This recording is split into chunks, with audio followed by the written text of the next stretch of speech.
mientras empezamos, voy a empezar con una lectura de Primera de Corintios capítulo 15. Primera de Corintios capítulo 15. Pablo está allá en Primera de Corintios capítulo 15, tratando de un resumen del Evangelio, de la muerte y resurrección de Jesucristo. Y mientras habla de eso, del Evangelio, habla también un poco rápido, pero habla de algunas informaciones importantes de cómo ve a sí mismo y cómo ve su vida delante del Señor. Primero de Corintios capítulo 15, vamos a leer versos 1 hasta 11. 1 hasta 11. Y voy a hacer un enfoque un poco más grande en versos 6 hasta 10 más o menos. Primero de Corintios 15, la palabra de Dios dice: Además os declaro, hermanos, el evangelio que os he predicado, el cual también recibisteis, en el cual también perseveráis, por el cual asimismo, si retenéis la palabra que os he predicado, sois salvos, si no creísteis en vano. Porque primeramente os he enseñado lo que asimismo recibí, que Cristo murió por nuestros pecados conforme a las Escrituras, y que fue sepultado y que resucitó al tercer día conforme a las Escrituras, que apareció a Cefas, después a los 12. Después, dice Pablo, apareció a más de 500 hermanos a la vez, de los cuales muchos viven aún, otros ya duermen.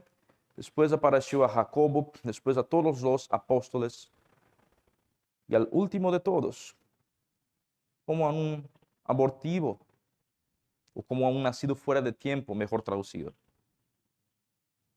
Nacido fuera de tiempo.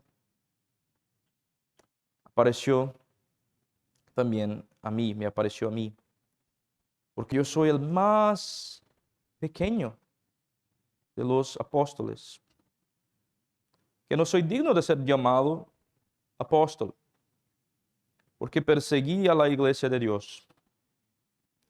Pero por la gracia de Dios, soy lo que soy. Y su gracia no ha sido en vano para conmigo. Antes he trabajado más que todos ellos, pero no yo, sino la gracia de Dios conmigo. Porque o sea yo o sean ellos, así predicamos, así habéis creído. Vamos a orar y prepararnos para hoy tratar de la vida de Pablo. Después voy a explicar, después de la oración, el plan para hoy, próximo domingo y los domingos siguientes. Vamos a orar. Señor nuestro Dios, gracias por tu palabra, porque el Evangelio llegó a nosotros por medio de hombres como Pablo. Gracias, Señor, pues Pablo, quizás el más genial de todos los apóstoles, no ve a sí mismo como un hombre grande, pero ve a sí mismo como alguien que es siervo, que fue un persecutor, un hombre malo, asesino. Pero por la gracia de Dios, él pude reconocer incluso la gracia de Dios en transformar ese persecutor en apóstol. Señor, gracias, pues tu gracia no fue en vano en la vida de Pablo, en la vida de los apóstoles, en la vida de los discípulos, y no es en vano en nosotros, que somos tan pecadores cuanto Pablo, pero necesitamos de una gracia tan grande cuanto fue la gracia que alcanzó a Pablo. Ayuda a nosotros, Señor, mientras estudiamos la vida de Pablo, del apóstol Pablo, a comprender principios para nuestras vidas, a comprender, Señor, un poco más de su testimonio, vida y mensaje acerca de Jesucristo, su muerte y resurrección. Ayuda a nosotros, Señor, a imitar Pablo como Pablo imita a Jesucristo. Ayuda a nosotros, Señor, a escuchar el llamamiento de Pablo para imitar a Él.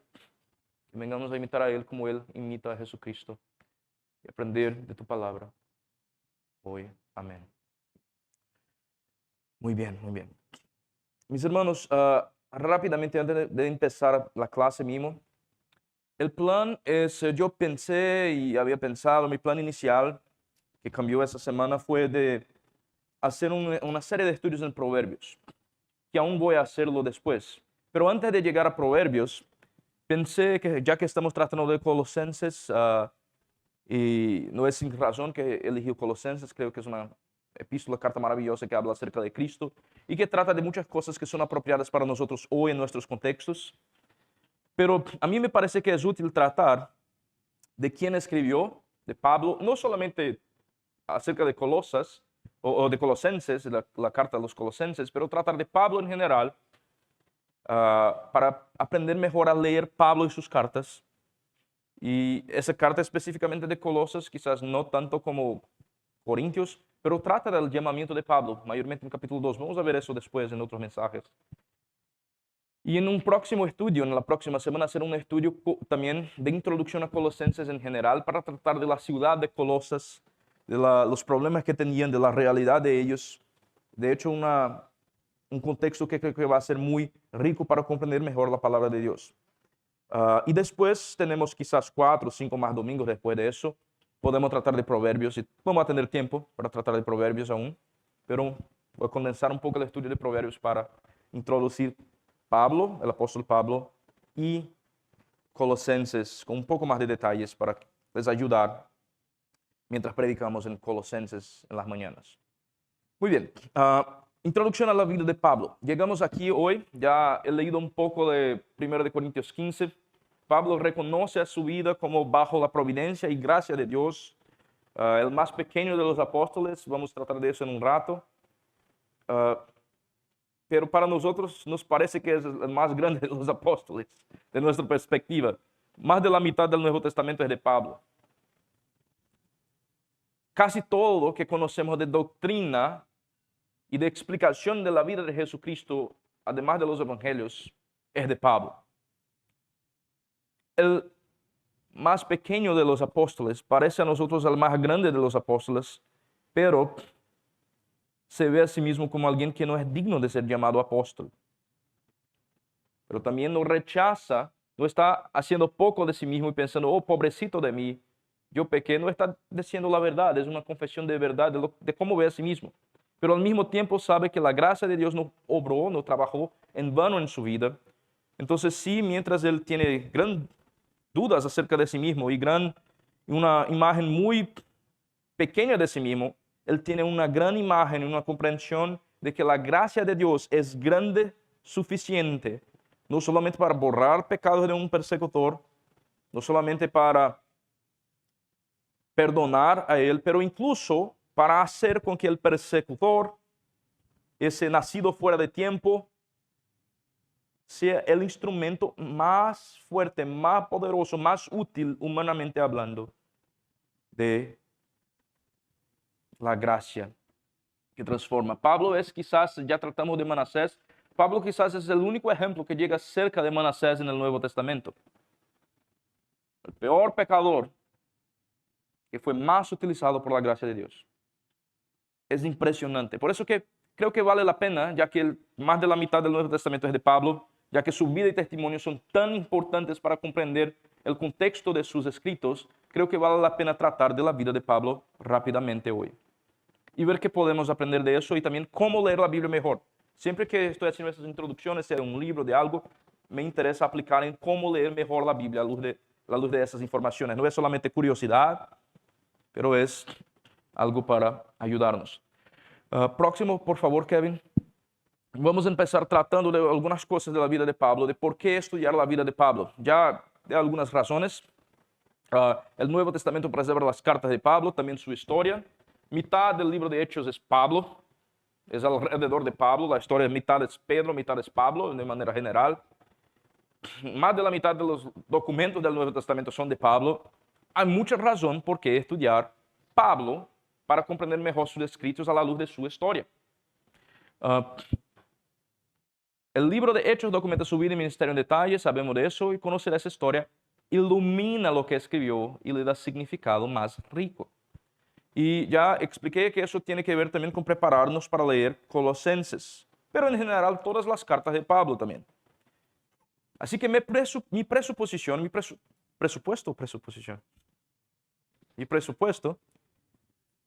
bien, lo que estoy asumiendo aquí es que para entender lo que Pablo escribió, primero necesitamos entender quién era Pablo, qué vivió y a quién le escribía. Es muy diferente hablar con una persona que conoces y con una persona que no conoces. Estábamos hablando un poco de eso en el estudio de hombres 2 estudios atrás. Estaba hablando de una introducción a 1 de Juan. Y creo que de un ejemplo que se ve es, por ejemplo, el pastor Zacarías platicando con Kevin, le das unas, ¿cómo se dice? Unas zapas. Quizás si se ve eso en la calle, parece que están peleando, parece que va algo mal, pero si conoce que tiene una buena amistad y que es cosa del pastor Zacarías de hacer eso con Kevin, va a pensar, oh, están de broma. Contexto hace diferencia. Contexto hace diferencia. Conocer a las personas cambia la manera que leemos la comunicación que viene de ellos. Así que el próximo, porfa, Kevin, slide.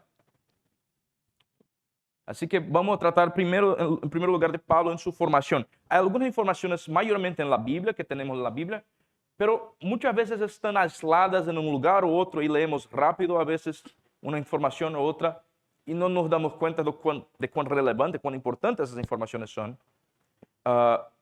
Vamos a ver algunas informaciones de la vida de Pablo, algunas que no están en la Biblia, pero que son de un estudio de lo que pasa en aquellos tiempos que conocemos como fue la educación, que también son útiles. El próximo, por favor, Kevin.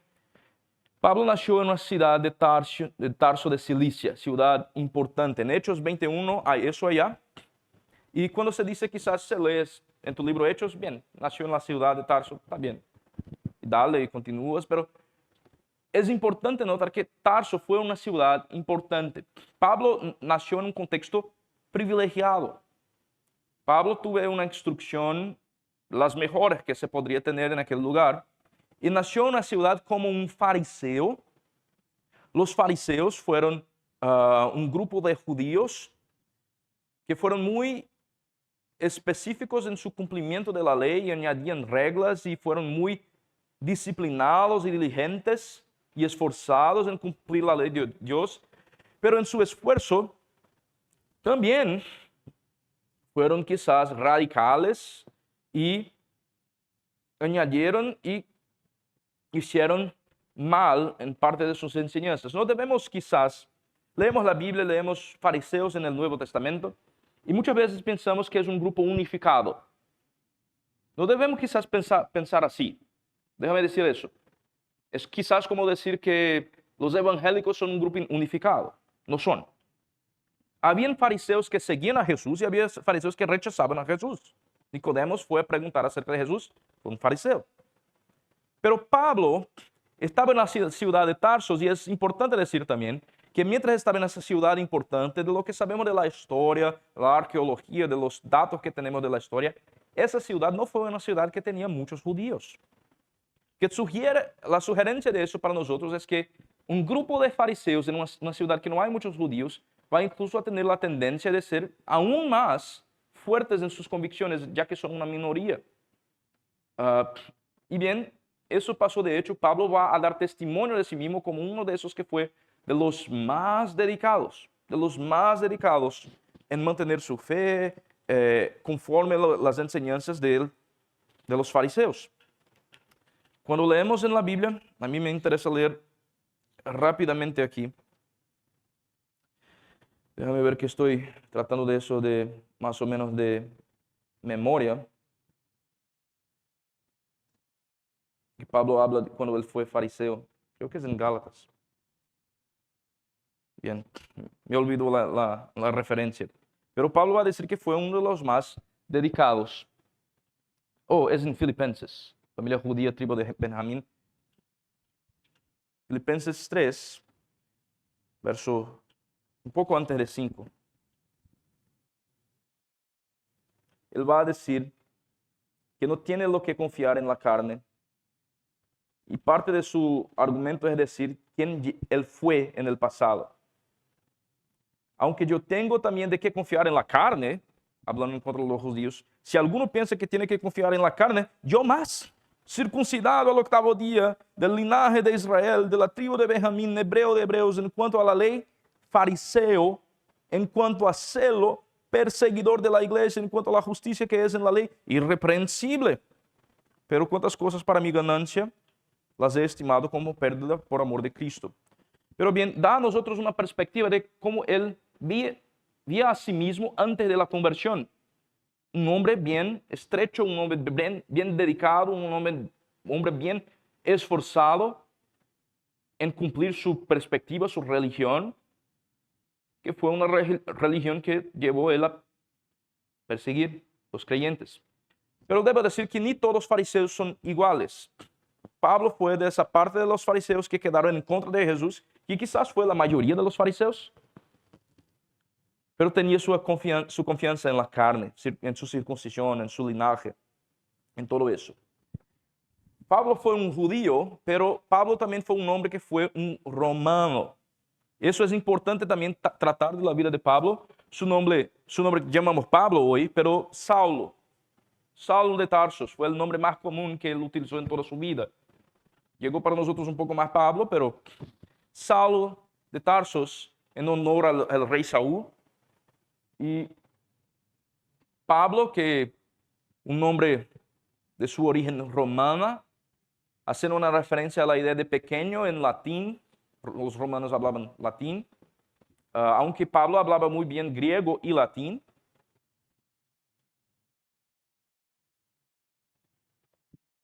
Había una cultura en el tiempo de Jesús que llamamos de greco-romana, creo que se dice así también en español, greco-romana, influencia de la Grecia, de los griegos, influencia de los romanos que hablaban latín.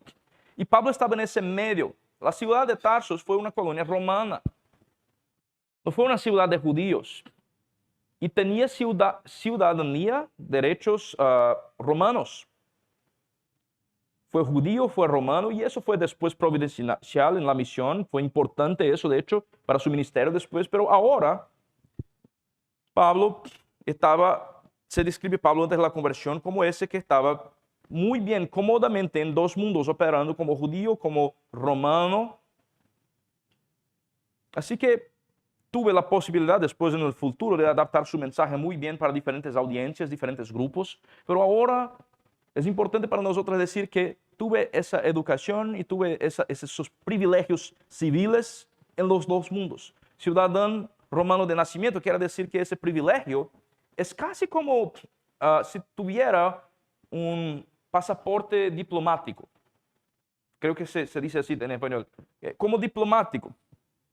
Un pasaporte diplomático, como que un diplomata, se dice así.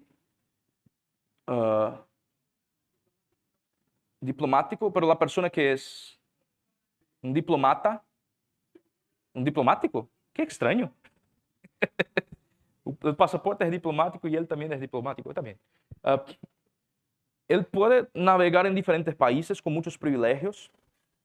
¿Sabes que hay reglas hoy en día? Si es un diplomático, puede tener una caja o una maleta que es propiedad del otro país, que nadie puede robar, y si roba tiene problemas con otros países, no con una persona individual. Pablo no tenía tanto así, pero tenía sí privilegios, derechos romanos. Por eso que cuando fue preso después, los quedaron en la prisión. Yo soy ciudadano romano. A mí me gustaría el derecho de hablar con las autoridades superiores, y los soldados que quedaron con miedo, que iban a sufrir las consecuencias por tener un ciudadano romano. Entonces Pablo, de familia judía, tribu de Benjamín, pero también ciudadano romano, de una familia de fabricantes de tiendas, que fue un negocio próspero, una posición de privilegio, quizás no el más rico de todos, pero sí con bastante dinero para aquellas circunstancias y lugar. Y en sus estudios tuvo una educación muy privilegiada.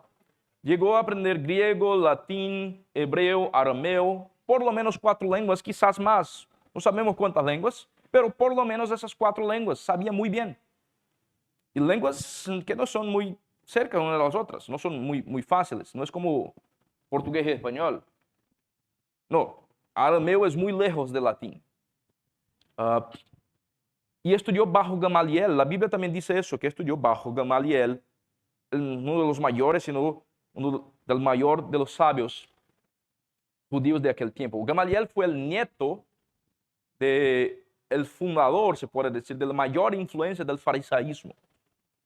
Alguien con bastante influencia, con bastante conocimiento, pero curiosamente Gamaliel fue menos radical que Pablo.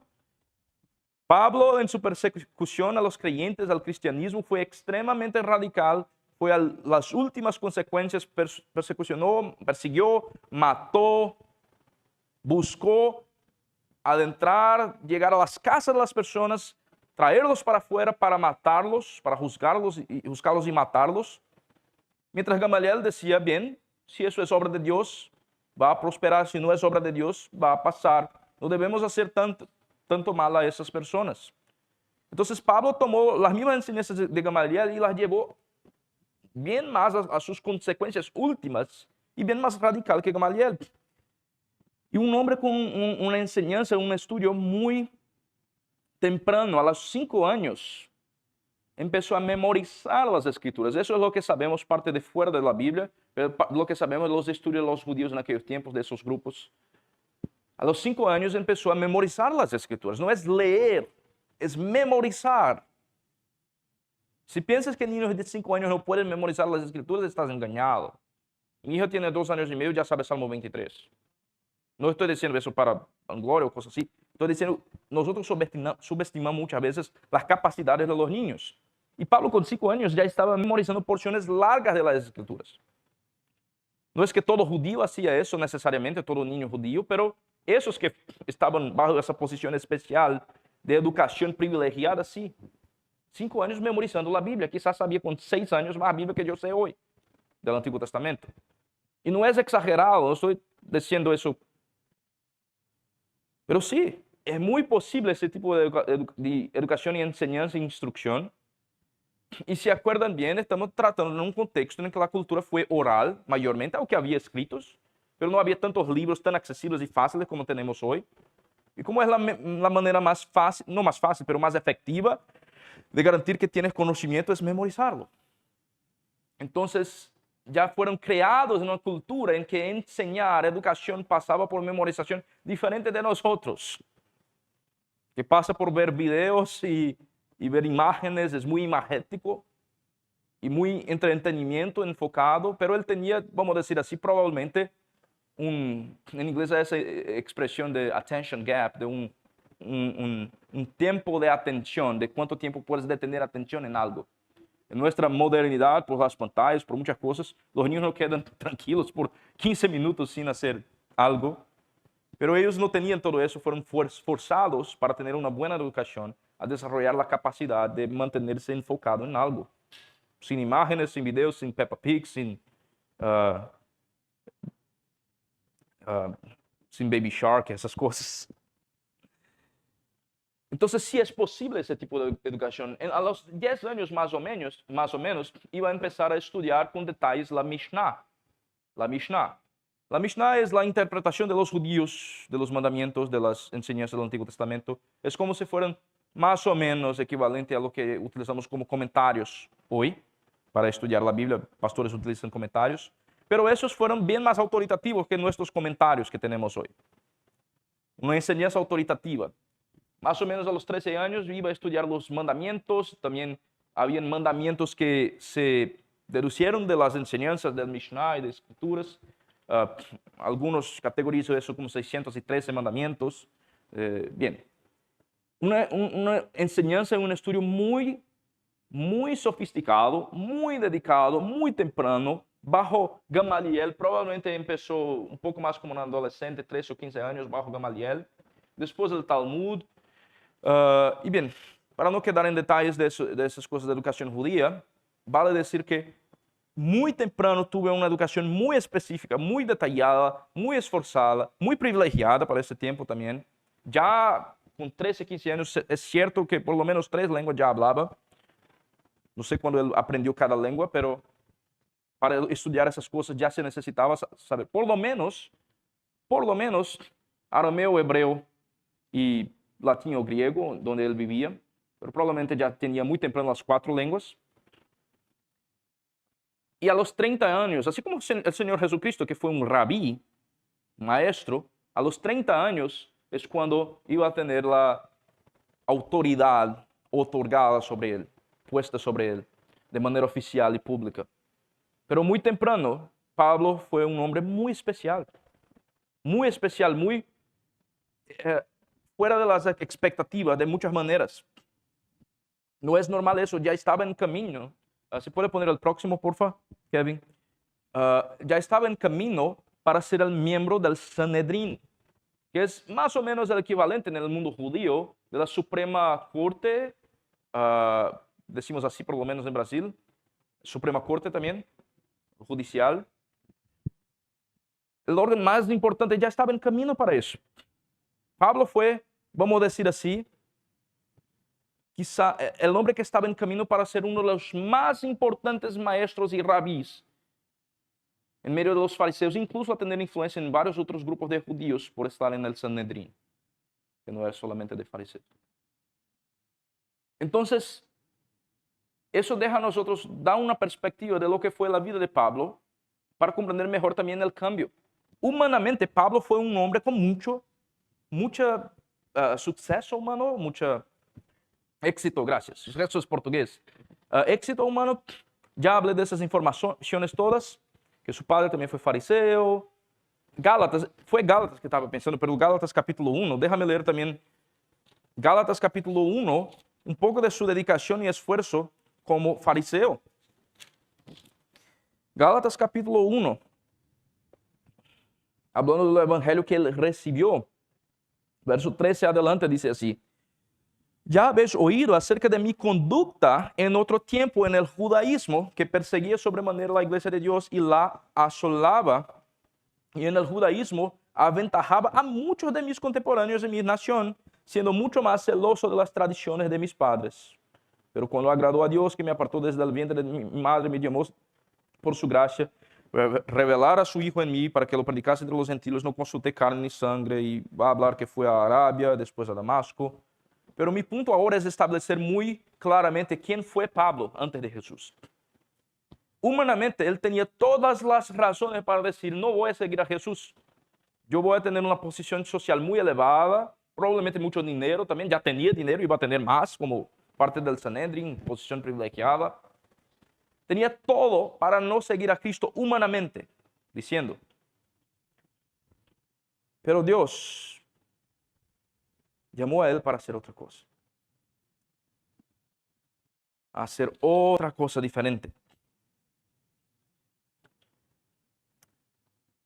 El persecutor, vamos a tratar de Pablo incluso un poco más como un persecutor, iba a ser después traído al suelo, conformado a la imagen del Hijo de Dios, dominado por Dios. Pero antes de eso, ¿quién fue ese Pablo? Vamos a tratar rápidamente de Pablo como persecutor. Pablo no fue un opositor necesariamente solamente intelectual que escribía en cosas en contra de los creyentes, no, fue un persecutor activo, persecutor mínimo, activamente destructivo. Vemos en Hechos capítulo 8 rápidamente. Hechos capítulo 8, ¿se puede poner la próxima, Kevin, por favor?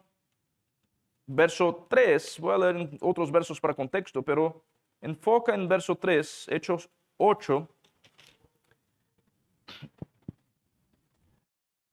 Verso 3, después voy a Hechos 9. Hechos 8, versos 1 hasta 3, después 9, verso 1. Cuando Saulo persigue a la iglesia y ve al testimonio de Esteban, va a decir el texto bíblico, Saulo consentía en su muerte, la muerte de Esteban, que fue perseguido. Aquel día hubo gran persecución contra la iglesia que estaba en Jerusalén. Todos fueron esparcidos por las tierras de Judea y de Samaria, salvo los apóstoles. Hombres piadosos llevaron a enterrar a Esteban, hicieron gran llanto sobre él. Y mira verso 3, y Saulo asolaba la iglesia, entrando casa por casa, arrastraba a hombres y a mujeres y los entregaba en la cárcel. Ahora capítulo 9, verso 1 y 2. Saulo, respirando aún amenazas y muerte contra los discípulos del Señor, vino al sumo sacerdote, le pidió cartas para la sinagoga de Damasco, a fin de que si hallase algunos hombres, ya estaba anticipando la posibilidad de hallar cualquier persona que fuera para matarlo, si hallase algunos hombres o mujeres de este camino, los trajese presos a Jerusalén. Y aquí en ese capítulo va a tratar de lo que pasó en su conversión en Damasco. Yendo en el camino, Jesús va a tratarlo. Mira también Hechos 26, 14 rápidamente, para establecer muy bien no solamente la formación de Pablo, pero su corazón como persecutor. Capítulo 26, verso 14, capítulos 8, 9, 26 ayudan a comprender la vida de Pablo. Cuando habla de su conversión en versos 12 hasta 18, va a hablar algunas informaciones importantes. En el verso 14 específicamente, dice, habiendo caído todos nosotros en tierra, cuando cayó en el camino de Damasco, Pablo dice, oí una voz que me hablaba y decía en la lengua hebrea, Saulo, Saulo, ¿por qué me persigues? Dura cosa te es dar coces contra el aguijón. Dos imágenes que la Biblia utiliza. Una por la descripción de Lucas, otra por las palabras mismas de Jesús. Primera imagen, la fiera salvaje. Hechos 9:1, cuando habla de él respirando aún amenazas de muerte, utiliza un verbo de respirar, que es un verbo específicamente utilizado para el respirar de fieras salvajes. Como una fiera, como un animal que está en caza para matar, para perseguir, para destruir, para comer, para devorar. Estaba Pablo allá en Hechos 9. Cuando el Señor Jesús en el camino de Damasco, tanto en el capítulo 9 como 26, llega para Pablo y lo confronta, va a hablar con Pablo como si fuera un toro. La palabra utilizada del toro bravo allá, de dar en contra del aguijón, de resistir al aguijón, es una imagen que Jesús está utilizando mientras habla con Pablo, de describir a Pablo como un toro bravo. Otra vez déjame leer el verso 14, cuando las palabras de Jesús, la segunda parte que dice, Saulo, ¿por qué me persigues? Dura cosa te es dar coces contra el aguijón. Un toro bravo necesitaba de un aguijón que fue una herramienta para mantenerlo bajo control. Un aguijón tiene una punta de hierro en esos tiempos, o puede ser de madera también, pero Pablo está como un toro que incluso con la herramienta que debería hacerlo obedecer por el dolor, está dando cosas contra su conciencia, contra la palabra de Dios, contra el testimonio de Jesús, hasta que llega el punto que ese toro bravo va al suelo. El Señor Jesús va a disciplinarlo y va a poner bajo en el suelo y decir, ya es suficiente, Pablo. Ya está dando cosas hace mucho tiempo. Te voy a dominar.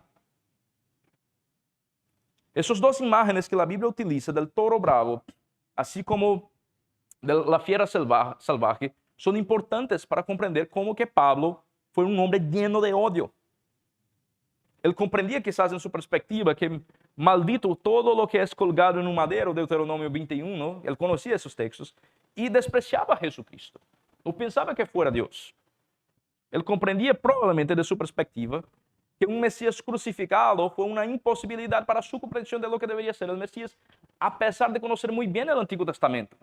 No creía en Dios, no creía en Jesús. Fue sincero en su persecución. Y sinceramente estaba errado y matando a muchos. Él va a decir en otras partes de la Biblia que fue sincero en eso, no me acuerdo bien el versículo.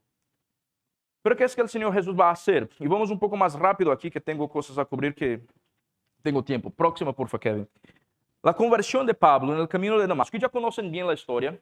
Les recomiendo leer capítulos 9 y 26 de Hechos. Jesús va a transformar la vida de Pablo.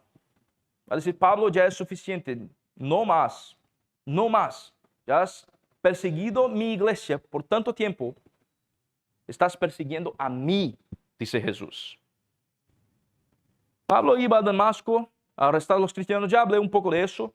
Cuando él cae al suelo, va a decir, ¿quién eres, Señor? Y Jesús va a decir, yo soy Jesús a quien tú persigues. Queda ciego, después va a ser sanado de la ceguera por otro profeta que llega para hacerlo. Y decir que desde el primer momento va a ser llamado para, recibiendo el Espíritu Santo, para predicar el Evangelio. Dios habla acerca de Pablo por medio del profeta. Este me es un instrumento escogido para llevar mi nombre en presencia de los gentiles, de reyes y de los hijos de Israel. Yo le mostraré cuánto le es necesario padecer por mi nombre. ¿Cuál es el instrumento que tú ibas a elegir?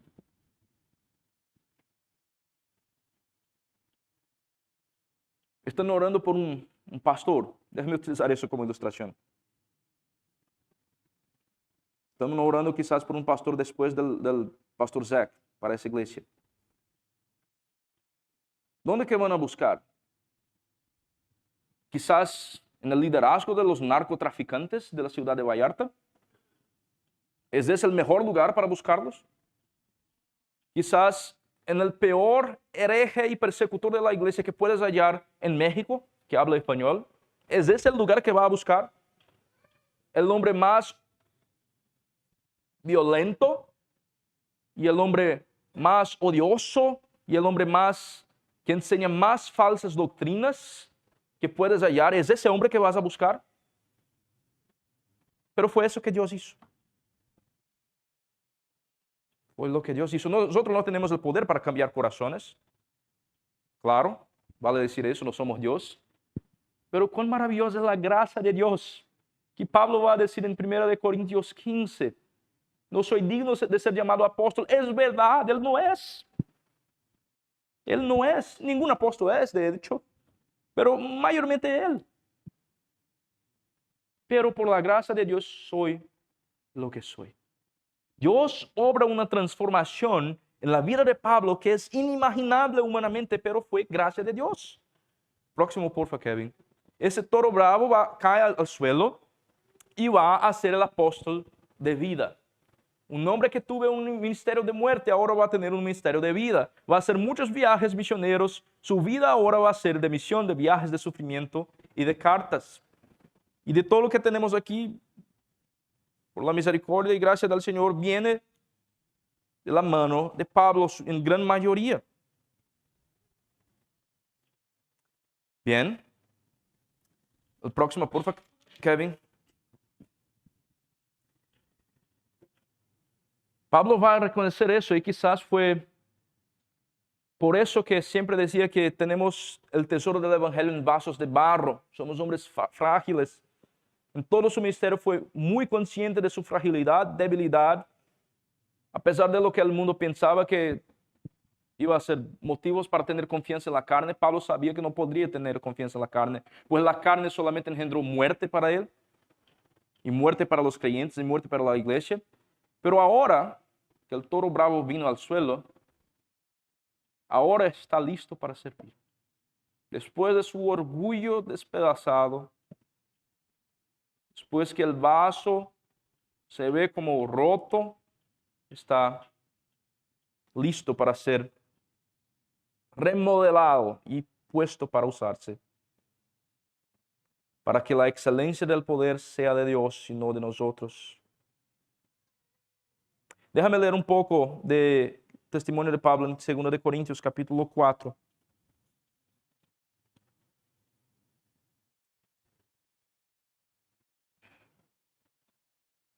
Voy a leer un poco largo aquí, pero vale la pena. Pablo, hablando de aflicciones, él sabía lo que fue tener aflicciones. En capítulo 1 va a decir rápidamente, versos 5 y 6, de la manera que abundan en nosotros las aflicciones de Cristo, así abunda también por el mismo Cristo nuestra consolación, si somos atribulados, para vuestra consolación y salvación, si somos consolados, para vuestra consolación y salvación, la cual se opera en el sufrir de las mismas aflicciones que nosotros también padecemos. Un poco después, en capítulo 4, Pablo va a decir de tal manera: por lo cual, teniendo nosotros este ministerio, según la misericordia que hemos recibido, no desmayamos. Antes bien renunciamos a lo oculto y vergonzoso, no andando con astucia ni adulterando la palabra de Dios, sino por la manifestación de la verdad, recomendándonos a toda conciencia humana delante de Dios. Verso 5. No nos predicamos a nosotros mismos, sino a Jesucristo como Señor y a nosotros como vuestros siervos por amor de Jesús. Un poco después en verso 7, tenemos este tesoro en vasos de barro, para que la excelencia del poder sea de Dios y no de nosotros, que estamos atribulados en todo, mas no angustiados, en apuros, mas no desesperados, perseguidos, persecutor perseguido, mas no desamparados, derribados, pero no destruidos, llevando en el cuerpo siempre por todas las partes la muerte de Jesús, para que también la vida de Jesús se manifieste en nuestros cuerpos. Y saben del testimonio de Pablo. No voy a leer aquí, hay mucho que leer de Corintios y de otros lugares. Sufrió persecución, náufragos, fue muchas veces herido, amenazado, apedrejado. Tuve que huir. El gran doctor del judaísmo huyendo por medio de ventanas en un cesto, un canastro para afuera, para huir de hombres que lo querían matar. Tuve muchos problemas y dificultades en su vida, pero sirvió a muchos. Escribió muchas cartas en sus viajes misioneros, hizo el número de viajes misioneros. Tuve diferentes arrestos y finalmente murió cumpliendo en su cuerpo los sufrimientos de Cristo. Es el lenguaje que él utiliza en la Biblia. No que su sufrimiento es vicario, el sufrimiento de Pablo nos salva a mí, pero Pablo es el cuerpo de Cristo, como nosotros la iglesia somos el cuerpo de Cristo. Y vale saber que para nosotros aún vamos a cumplir, si somos fieles, vamos a cumplir el sufrimiento de Cristo en ese mundo, mientras predicamos el Evangelio, hasta que Él venga. Es parte de la vida cristiana. Pablo comprendió eso. Y ahí está la belleza, que tenía gozo y alegría en sus sufrimientos por dar testimonio de Jesús. Próxima, Kevin, por favor. Así que como que vemos el Evangelio de Pablo, rápidamente su mensaje. El problema es que toda la humanidad rechazó a Dios. Vemos eso mayormente en Romanos, pero en otros textos. La solución es la persona de Jesucristo, que el justo va a morir por los injustos. Y la respuesta que tenemos delante de esa salvación es recibir a Cristo por gracia, por medio de la fe. Recibir su gracia por medio de la fe y tener unión con Cristo. Y ese mensaje fue lo que dio tantos problemas para Pablo, que fue un mensaje que llevó a su muerte, como el mensaje de Cristo llevó a su muerte. ¿Y cómo leer a Pablo a la luz de todo eso? El próximo, por favor, Kevin. Tenemos 3 principios rápidamente. Leer con sensibilidad histórica. Leer con sensibilidad histórica. Las cartas son ocasionales, que quiere decir que ellas están en una ocasión específica. Debemos leer en su contexto para una audiencia específica. No es que es menos verdad, es verdad y es verdad de Dios, pero es verdad en un contexto. Un buen ejemplo es Gálatas capítulo 5, verso 2. Si conocemos bien la historia y vida de Pablo y su contexto, va a ayudar a comprender, por ejemplo, cuando dice, si os circuncidáis, de nada os aprovechará Cristo. ¿Quiere eso decir que ningún judío puede ser creyente o cristiano? Sin contexto parece decir eso. Si os circuncidáis, no pueden tener a Cristo. No. Pero Pablo está en el contexto hablando en la pelea que fue gran parte de su vida, de poner la ley, incluso la circuncisión, como un medio de llegar a Dios. Si cree en la circuncisión y depende de la circuncisión como su medio de salvación, y hace la circuncisión con esa fe, de nada aprovecha tener Cristo. De nada os aprovechará Cristo. Pero solo va a comprender eso que estoy diciendo, que ese verso significa lo que estoy explicando, si lees en contexto. Y no solamente en el contexto de Gálatas, que es importante, pero el contexto de su vida y ministerio. De cuáles fueron las peleas de Hechos 15, de otros textos bíblicos que tratan de las peleas con los judíos. Otra cosa es leer con, el próximo, por favor, Kevin, leer con sensibilidad literaria. La carta, al final de cuentas, es una obra literaria. Y cuando estoy diciendo que es una obra literaria, no estoy diciendo que es una cosa que fue creada de la imaginación de Pablo, pero tiene características de literatura, de texto literario. El significado de un versículo depende de lo que viene antes, después. Hay flujo del argumento, hay introducción, hay conclusión. Todas esas cosas que vemos en el mensaje es parte de un todo. Y ese todo se comprende mejor cuando ve las partes, y las partes se comprenden mejor cuando se ve el todo. Y están arreglados de tal manera que se desarrolla un argumento. Mayormente las cartas de Pablo son argumentos. Mayormente la mitad más teológico, la otra mitad una aplicación práctica, pero no siempre. Y comprender esas cosas, estudiar con sensibilidad literaria la Biblia, va a ayudar a nosotros a comprender eso. Y comprender el contexto de vida y obra de Pablo, puede ya ser el próximo, va a ayudar a desarrollar esa sensibilidad literaria de una manera mejor. El último punto, lee con sofisticación teológica y hermenéutica. Lee con atención. Hay cosas que vamos a ver otra vez que necesitan de una consideración en contexto. 4 pasos rápidos para pensar en cómo tomar aplicaciones, otra vez, ya que las cartas son ocasionales, están en un contexto, cómo aplicar para nuestras vidas. Algunas cosas son muy obvias. No adulterarás, no cambia de Pablo, los días de Pablo para hoy. No mentirás, no cambia. Los 10 mandamientos son obvios, por ejemplo, y aplicaciones derechas son obvias. Pero hay cosas que no son. Cuando Pablo dice, por ejemplo, a Timoteo, no se inscribe en la lista de viudas a ninguna menor de 60 años, esa es una regla absoluta y atemporal que hasta hoy, si hacemos una lista de viudas aquí para ayudar a las viudas en la iglesia, solo podemos poner 60 años adelante. Pero si tienes 59, no puedes en la iglesia del Mesías en 2026 tener ayuda viuda, pues Pablo dice, no puedes escribir viudas menor de 60 años. No. Hay algunos ejemplos más obvios que estoy utilizando aquí, pero hay cosas que no son tan obvias. ¿Cuál es el principio? ¿Cuál es la aplicación original? Bien, la aplicación original es que debemos tener quizás cuidado y sermos cuidadosos en cómo utilizar los recursos de la iglesia para ayudar a los pobres, pero debemos ayudarlos con sabiduría, pues las viudas más jóvenes allá, Pablo estaba teniendo problema con ella. Tenía muchos chismes, se quedaban desocupadas en la casa de las personas. Pablo va a hablar de eso en Timoteo. ¿Es transferible directamente a otras audiencias? Quizás sí, quizás no. Hay otras cosas que llevan a Pablo a decir eso. En algunos casos, Pablo va a decir cosas que él va a decir, eso no es una regla general, deja obvio. No es una regla general que las personas no se deben casar, pero parece a mí que en ese contexto de persecución, va a decir en Corintios, es mejor quedar soltero. ¿Quiere decir que nadie puede casar hoy? Allá es obvio que él deja claro, es palabra de hombre, no de Dios. Él dice, pero a mí me parece que tengo sabiduría que ahora es mejor quedar soltero. Pero no es un mandamiento absoluto. ¿Cuál es el principio intercultural más amplio?